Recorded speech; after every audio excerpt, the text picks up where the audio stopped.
Praise the Lord. ஜெபிக்கலாம் வாங்க என்ற குடும்ப ஜெபத்துக்குள்ளாக நாங்கள் உங்களை வரவேற்கிறோம். இந்த நாளிலே ஒரு அருமையான ஒரு சிந்தனைக்குள்ளாக ஒரு வசனத்தை தியானித்து நாம் ஜெபத்துக்குள்ளாக கடந்து போகிறோம். எல்லாருக்குமே தெரிந்த ஒரு வசனம். மத்தேயு 7ஆம் அதிகாரம் 7வது வசனம். கேளுங்கள் அப்பொழுது உங்களுக்கு கொடுக்கப்படும், தேடுங்கள் அப்பொழுது கண்டடைவீர்கள், தட்டுங்கள் உங்களுக்கு திறக்கப்படும். கேளுங்கள், தேடுங்கள், தட்டுங்கள்.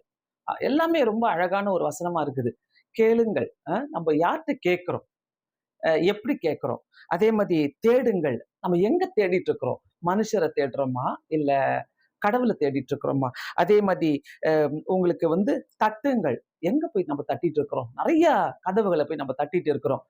ஒவ்வொரு இடத்துலயுமே நம்ம வித்தியாசமானவர்களா இருக்கிறோம். ஆண்டவர் ரொம்ப தெளிவா சொல்றாரு, நீங்க கேட்டா உங்களுக்கு கொடுக்கப்படும், நீங்க தேடினா நீங்க கண்டடைவர்கள், நீங்கள் நீங்க கேட்டீங்கன்னாக்கா உங்களுக்கு ஆண்டவர் உங்களுக்கு கொடுக்கப்படும்ன்றார், தட்டுனீங்கன்னா உங்களுக்கு திறக்கப்படும்ன்றார். இத இத வைத்து நம்ம வேதத்துல அருமையான ஒரு ஒரு பாத்திரத்தை நம்ம பார்க்க போகிறோம். மார்க் எழுதின சுவிசேஷம் 10வது அதிகாரத்துல 46வது வசனத்துல, பின்பு அவர்கள் எரிகோவுக்கு வந்தார்கள். அவரும் அவருடைய சீஷர்களும் திரளான ஜனங்களும் எரிகோவை விட்டு புறப்படும் போது, தீமேயின் மகனாகிய பர்திமேயு என்கிற ஒரு குருடன் வழி அருகே உட்கார்ந்து பிச்சை கேட்டுக் கொண்டிருந்தான். இவனுடைய வேலையே பிச்சை கேட்கிற வேலைதான். அவன் பிச்சை கேட்டு கொண்டிருந்தான். யார்கிட்ட என்ன கேட்டா கிடைக்கும்னு அவனுக்கு தெரியும். நல்லா புரிஞ்சுக்கங்க இந்த இடத்துல. அவன் அவன் வந்து ரோட்ல உட்கார்ந்து பிச்சை கேட்டு கொண்டிருந்தான். ஸோ இவங்க கிட்ட எல்லாம் இதெல்லாம் கேட்டா, எப்படி எல்லாம் கேட்டா இவங்க பிச்சை போடுவாங்கன்றது அவனுக்கு நல்லாவே தெரிஞ்சிருச்சு. அடுத்த வசனம் பார்க்கிறோம். அவன் நசரேயனாகிய இயேசு வருகிறார் என்று கேள்விப்பட்டு, இயேசுவே தாவீதின் குமாரனே எனக்கு இரங்கும் என்று கூப்பிடத் தொடங்கினான். அவன் பேசாதிருக்கும்படி அநேகர் அவனை அதட்டினார்கள். அவனோ, தாவீதின் குமாரனே எனக்கு இரங்கும் என்று முன்னிலும் அதிகமாய் கூப்பிட்டான். அப்போ நல்லா புரிஞ்சுக்கங்க, இந்த இடத்துல போற வரவங்கள்ட்டெல்லாம் அவன் பிச்சை கேட்கறான். ஆனா அந்த இடத்துல நசரேயனாகிய இயேசுவை பார்த்த உடனே அவன் கேட்கிற கேள்வியை அவன் கேட்கிறதே, நசரேயனாகிய இயேசு வருகிறார் என்று கேள்விப்பட்டு, இயேசுவே தாவீதின் குமாரனே எனக்கு இரங்கும் என்று கேட்கிறான். இப்ப இயேசுவை பத்தி அவன் கேள்விப்பட்டிருக்கிறான். இயேசு அற்புதங்களை செய்கிறவர் என்று கேள்விப்பட்டிருக்கிறான். நம்ம எல்லாம் நிறைய கேள்விப்பட்டிருக்கிறோம், வேதத்துல வாசிக்கிறோம். அநேக ஜனங்களுக்கு கர்த்தர் அற்புதங்களை செஞ்சுட்டே இருக்கிறாரு. அநேக சுகம் அடைகிறாங்க, அநேகருடைய வியாதியில இருந்து சுகம் அடைகிறாங்க, கடன் பிரச்சனையில இருந்து விடுதலை ஆகுறாங்க, குடி பிரச்சனையில இருந்து விடுதலை ஆகுறாங்க, வீட்டு பிரிவினைகளில கணவன் மனைவி பிரிவுகளில் இருந்து அவங்க விடுதலை ஆகுறாங்க. இப்படி நிறைய கர்த்தர் செஞ்சுக்கிட்டே இருக்கிறாரு. ஆனா இந்த இடத்துல நம்ம யார்கிட்ட கேட்டுட்டு இருக்கிறோம். நம்மளுடைய வாழ்க்கையில நிறைய இடங்களில நம்ம சரியா கேட்காததுனாலதான் ஆண்டவர் நமக்கு கொடுக்கல. நம்ம கேட்கிறோம் நினைச்சிட்டு இருக்கிறோம். ஆனா நம்ம சரியா கேட்கறது கிடையாது. நம்ம சரியா கேட்கறது இல்ல. நம்ம சரியான இடத்துல தட்டுறோம்னு நினைச்சிட்டு இருக்கிறோம். ஆனா சரியான இடத்துல நம்ம தட்டல. அதனால நம்ம யோசிக்கலாம் இந்த இடத்துல.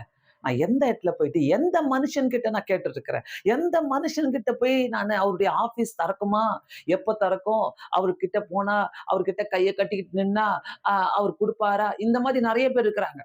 மனுஷன் பின்னாடியே ஓடுவாங்க, மனுஷனுக்காகவே செய்வாங்க. அவரை ப்ளீஸ் பண்ணா அவர் கொடுத்துருவாரு. அவர்கிட்ட ஒரு 10 தடவை கேட்டுக்கிட்டே இருக்கலாம். சிலர்லாம் சொல்லுவாங்க, அவர்கிட்ட சும்மா போய் கேட்டுக்கிட்டே இருங்க, அங்க போய் நில்லுங்க, அவருடைய ஆபீஸ்க்கு முன்னாடி நில்லுங்க, அவர் அப்படியே கார்ல இருந்து இறங்குவாரு பாருங்க, அந்த இடத்துல போய் நில்லுங்க, சும்மா முகத்தை காட்டுங்க, அவருக்கு அது வந்து அப்படியே ஞாபகப்படுத்தின மாதிரி ஆயிடும், அவர் உங்களை நினைப்பாரு. இப்படி எல்லாம் சொல்லி தருவாங்க. பரமபிதா ஒருத்தர் இருக்கிறாரு பாத்தீங்களா, அவர்கிட்ட நம்ம கேட்கிறோமா சரியா?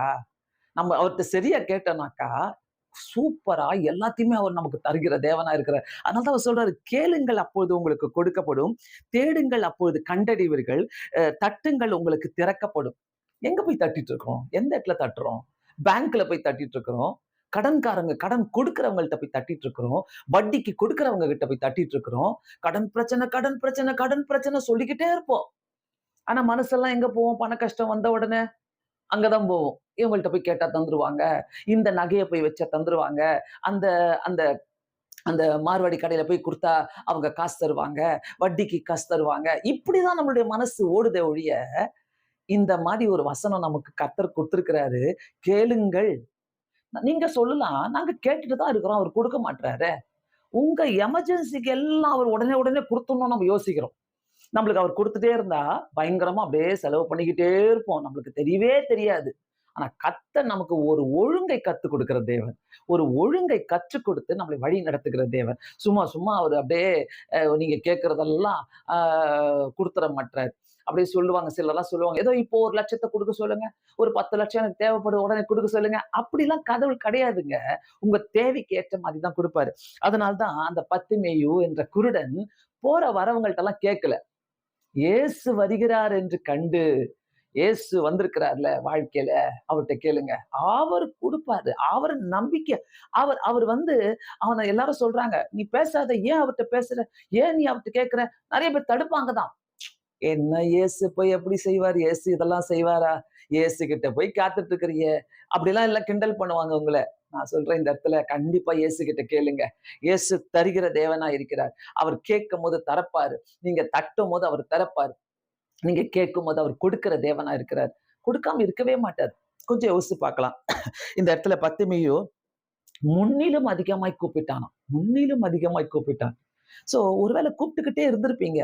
நீங்க இந்த இடத்துல ஆண்டவர தொடர்ந்து நீங்க கேளுங்க. ஆண்டவரே எனக்கு குடுங்க. இன்னும் அதிகமாய் ஆண்டவர்ட்ட இன்னும் அதிகமா உபவாசம் இருந்து, இன்னும் அதிகமாய் கேட்டு நீங்க கேட்கும்போது ஆண்டவர் தருவாரு. அப்புறம் கேளுங்க 50வது வசனத்துல அம் அவன இயேசு 49வது வசனத்துல, இயேசு நின்று அவனை அழைத்து வர சொன்னார். அவர்கள் அந்த குருடனை அழைத்து திடன்கொள் எழுந்திரு உன்னை அழைக்கிறார் என்றார்கள். எவ்வளவு ஒரு அழகான வசனம் பாருங்க.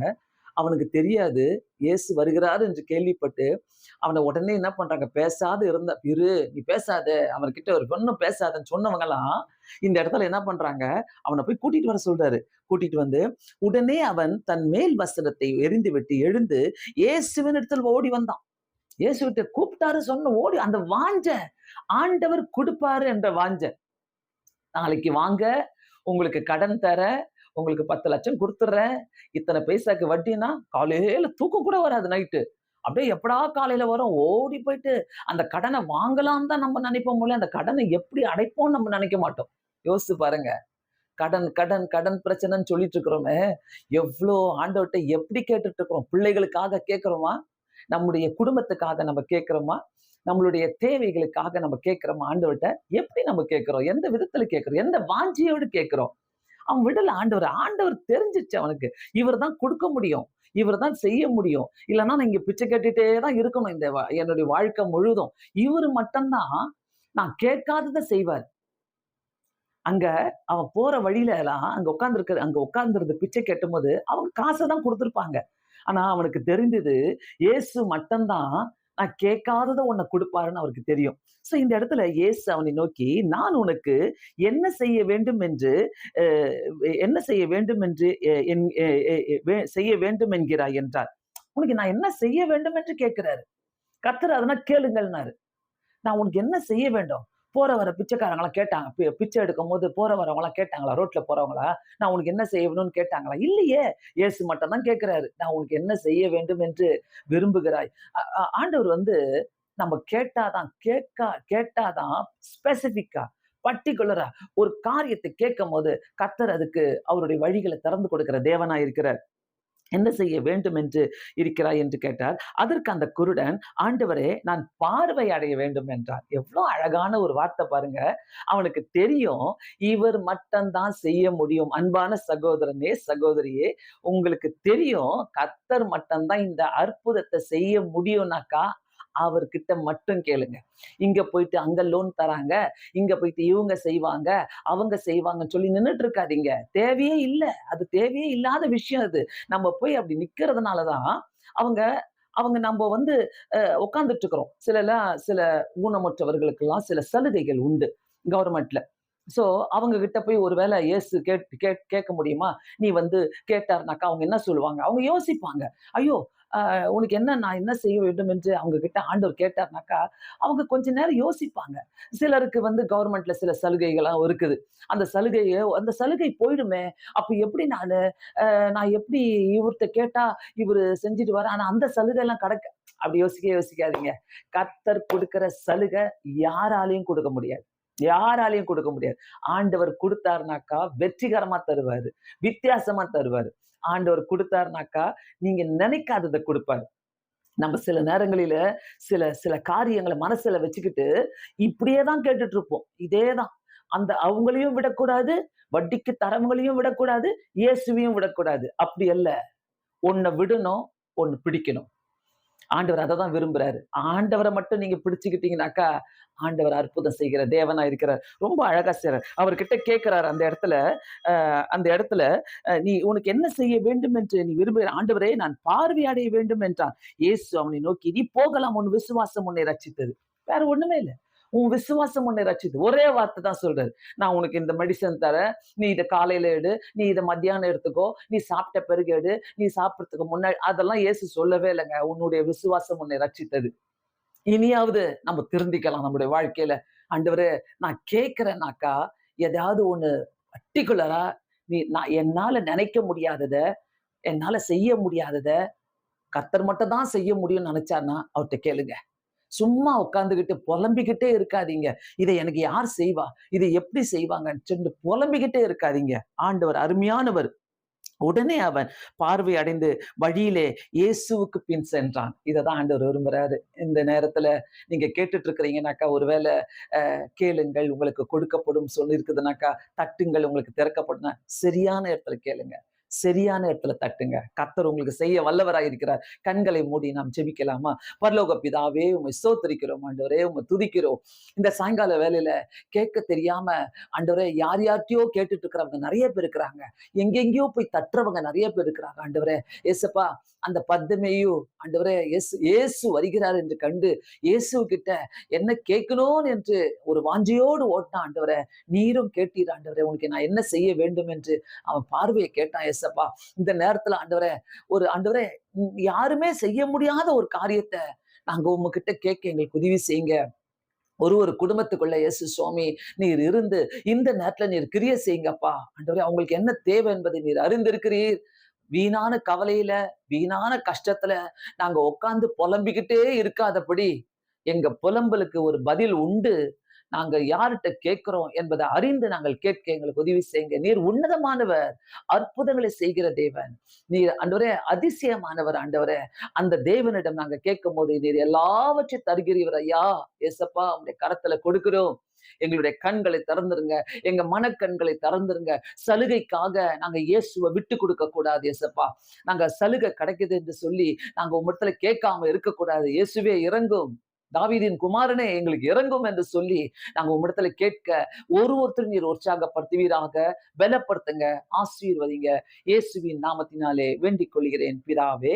ஆமென். உங்களுக்கு கண்டிப்பாக இந்த வார்த்தைகள் ஆசீர்வாதமாக இருந்திருக்கும் என்று நாங்கள் விசுவாசிக்கிறோம். மற்றவருக்கும் இதை நீங்க ஷேர் பண்ணுங்க. தொடர்ந்து நம்ம இன்னொரு செக்மெண்ட்ல நம்ம சந்திக்கலாம். God bless you all. Thank you so much.